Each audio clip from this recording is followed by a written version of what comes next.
Okay, we were doing transitive and intransitive verbs. तो मैंने आपको बताया कि जिसमें सब्जेक्ट, ऑब्जेक्ट और एक्शन, सब्जेक्ट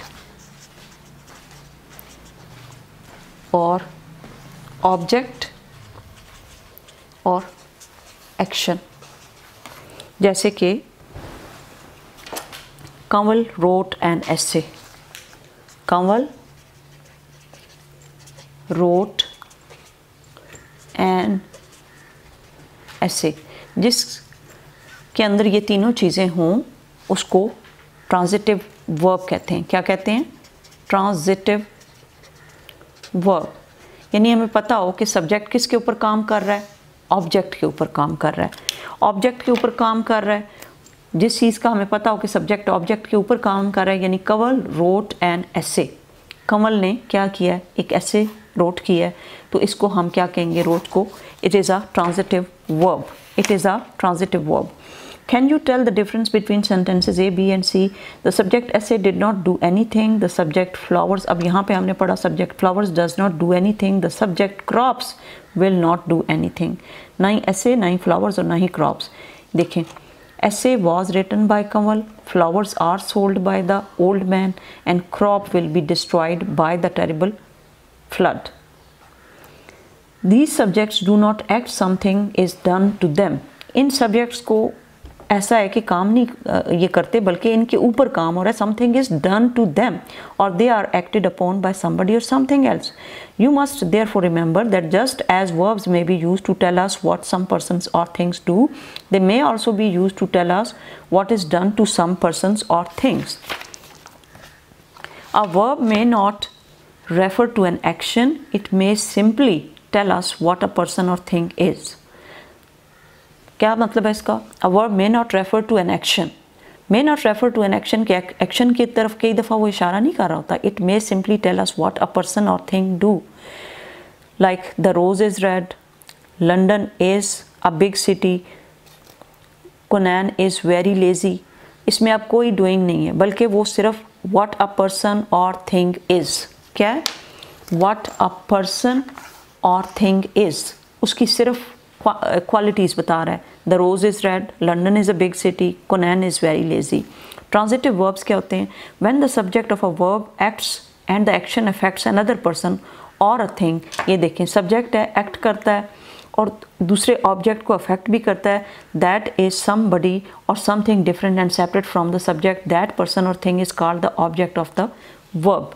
ये ऑब्जेक्ट है जिसके ऊपर काम होता है। In other word, the action starts from the subject. Action देखें कहाँ से स्टार्ट हो रहा है? From the subjects and it is going towards the object and ends with the objects. तो ये कौन से वर्ब हैं? Transitive verbs. कौन से हैं? ट्रांजिटिव। पहले हमने इनकी थोड़ी सी डेफिनेशन की, अब इसको प्रॉपर डिटेल में करेंगे। Farmers till the soil, farmer ने ज़मीन को सीधा किया। टिल द सॉइल का मतलब है ज़मीन को सीधा किया। Farmer till the soil, soil को सीधा किया उसने, ये ज़मीन है उसकी, और उसके अंदर उसने खेत लगाए, जो भी ग्रीनरी लगाई। टिल द सॉइल, तो टिल क्या है? This is action. सॉइल क्या है? ये क्या है? सब्जेक्ट जो काम कर रहा है। फार्मर्स ने काम किया है ना सॉइल के ऊपर, तो सॉइल क्या है? ऑब्जेक्ट। तो सब्जेक्ट से ऑब्जेक्ट की तरफ जा रहा है, ये सब्जेक्ट से ऑब्जेक्ट की तरफ वर्क जा रहा है। तो ये कौन सा नाउन है? अब देखते हैं। Father will clean the table, Jack kicked the football. The farmer's action tilling affects the soil. Till किसको अफेक्ट कर रहा है? सॉइल को। A thing different and separate from the farmers themselves. और ये थिंग क्या है? डिफरेंट है। फार्मर से सॉइल डिफरेंट है। In any sense, we can also say that action of tilling passes from the farmers to the soil. और ये action कहाँ से पास हो रहा है? फार्मर यानी सब्जेक्ट से जाके ऑब्जेक्ट की तरफ, सॉइल की तरफ जा रहा है। ये अगर फार्मर है, ये सॉइल ऑब्जेक्ट है, और टिल जो है एक्शन है, तो कहाँ से ये शुरू हो रहा है? The action is moving from the farmers to the soil, to the object. Soil is the object. Now soil is the object of the verb till, or soil is the object of verb till. Soil is the object of verb till. Similarly, in K, Jack's action of kicking affected something separate.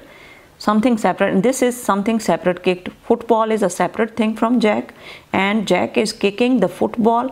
Football is separate from Jack, and football is the object of kick. Okay, so football is the object of verb kicked. Father's action of cleaning will affect a thing that is separate and different from father's self. Now look, table is different from father and table is the object of clean, क्योंकि table के ऊपर काम हो रहा है. Father himself the table, so table is the object of the verb will clean. Will clean, table किसका object है? will clean का. और सब्जेक्ट कौन सा है? father. A verb which has an object is known as transitive verb.